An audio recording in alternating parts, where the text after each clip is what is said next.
आइए सुनते हैं चैत्र मास कृष्ण पक्ष की पाप मोचनी एकादशी व्रत की कथा। तो बोलिए प्रेम से भगवान विष्णु की जय, माता लक्ष्मी की जय, एकादशी माता की जय, सर्वदेवी देवता की जय। कथा के अनुसार एक बार महाराज युधिष्ठिर अनेक प्रकार के कथाओं को भगवान से श्रवण करते हुए उन्होंने भगवान से कहा कि हे भगवान, आपके श्रीमुख से इन कथाओं को सुनकर मैं कृत्य हो गया, परंतु मेरी अभिलाषा घटी ही नहीं वरन बढ़ती ही जा रही है। उसी के वशीभूत हो मैं आपसे पुनः प्रार्थना करने की धृष्टता करके आगे की कथा सुनने की अभिलाषा रखता हूँ। अब आप कृपा करके चैत्र कृष्ण एकादशी व्रत की विधि एवं महात्म्य का वर्णन कर मुझे कृतार्थ कीजिए। पांडु नंदन के ऐसे बातों को सुनकर भगवान श्री कृष्ण बोले कि हे राजन, यही प्रश्न एक बार महाराज मानधाता ने महर्षि लोमस जी से किया था। अस्तु, अब मैं वही कथा जो महर्षि लोमस जी ने मानधाता को सुनाई थी आज मैं तुम्हें सुना रहा हूँ। ध्यान पूर्वक तुम सुनो। हे राजन, चैत्र कृष्ण एकादशी का नाम पापमोचनी एकादशी है। इस एकादशी का व्रत करने से मनुष्य पिशाच तत्व से मुक्त हो जाते हैं। अब मैं तुम्हें इसका एक प्राचीन इतिहास सुनाता हूँ, सो सुनो। चैत्र रथ वन में जहाँ पर पहले अप्सराएं निवास किया करती थी और जहाँ पर सदैव ही वसंत विराजमान रहा करते थे, नाना प्रकार के पुष्प खिलते थे और नाना प्रकार के पक्षी कलरव किया करते थे। इंद्रादि देवताओं का वह क्रीड़ा स्थल था और किन्नर वहाँ पर विहार किया करते थे। उसी सुंदर और रमणीक स्थान में महर्षि मेधावी तपस्या कर रहे थे। एक दिन मंजू घोषा नाम की एक गंधर्व कन्या ने वहाँ जाकर मेधावी मुनि का अवलोकन किया और उनको देखकर उन पर आसक्त हो गई।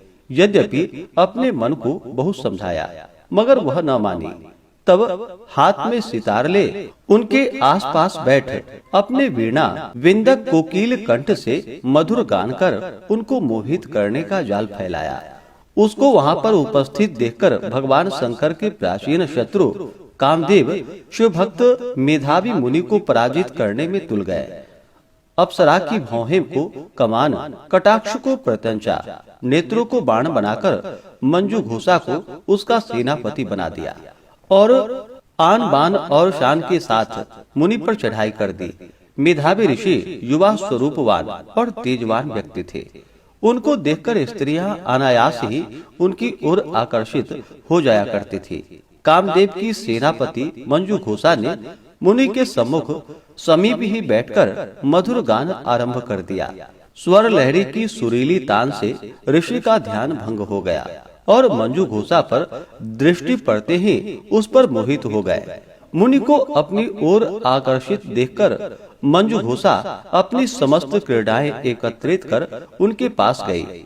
महामुनि उसके स्वरूप पर ऐसे मोहित हो गए कि वो अपने समस्त शिव चरित्र को भूल बैठे और मंजू घोषा के साथ रहकर काम क्रीड़ा करने लगे। भोग विलास करते करते जब बहुत दिन हो गए तब मंजू घोषा ने मुनि से जाने की आज्ञा मांगी। कामाशक्त मुनि ने कहा, अभी ठहरो, आज ही तो आई हो। मंजू घोषा मुनि के वचन को सुनकर यद्यपि भयभीत हुई तथापि कामवश फिर रुक गई। मगर अब उसका चित्त भावी अनिष्ट की आशंका से चंचल रहने लगा।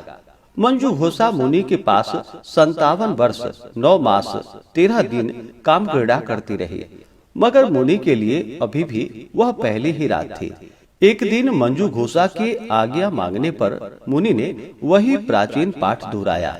तब उसने भयभीत होते हुए किंचित मुस्कुराकर कहा कि प्रभु, कितनी संध्याएं आई और चली गई, मगर आपको अभी भी एक ही रात हुई है। मंजू घोषा के ऐसा वचन को सुनकर मुनि की मोह निद्रा भंग हो गई और उन्होंने ध्यान करके अपने चरित्र को देखा।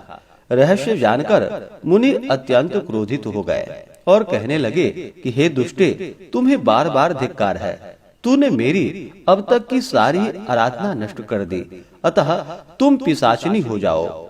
मुनि के शाप से मंजू घोषा पेशाचिनी हो गई और मुनि के चरणों पर गिरकर कहा कि प्रभु, मैं निरपराधिनी हूँ, मेरा क्या दोष? आपने मुझे व्यर्थ ही श्राप दे डाला, अतएव अब जो होना था सो हो गया। अब आप कृपा कर शाप मोचन का उपाय कहिए। मंजू घोषा की ऐसी दीन वाणी को सुनकर मुनि का क्रोध नष्ट हो गया। तब उन्होंने कहा कि जाओ, चैत्र कृष्ण एकादशी का व्रत करो, तुम्हारा पाप नष्ट हो जाएगा। ऐसा कहकर वह अपने पिता चैवन के पास चले गए। चैवन उन्हें देखकर आश्चर्य करते हुए चैवन ऋषि ने उनसे पूछा कि तुमने कौन सा असत कार्य किया है जिससे तुम्हारा तेज और पुण्य नष्ट हो गया है। मेधावी ऋषि ने पिता को सारा हाल बतलाकर पाप से मुक्त होने का उपाय पूछा। पुत्र के ऐसे पूछने पर चैवन भी पुत्र को वही सलाह दी जो उन्होंने मंजू घोषा को दी थी। अतः मेधावी ऋषि और मंजू घोषा दोनों ने पाप मोचनी एकादशी का व्रत कर अपने अपने पापों को नष्ट किया। पाप मोचनी एकादशी व्रत का यह प्रभाव है कि व्रत करने वाले के पाप नष्ट हो जाएं।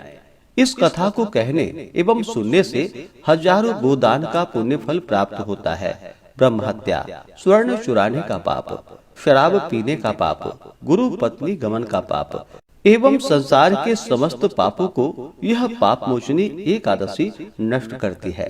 तो बोलिए प्रेम से एकादशी माता की जय, भगवान विष्णु की जय, माता लक्ष्मी की जय, सर्वदेवी देवता की जय।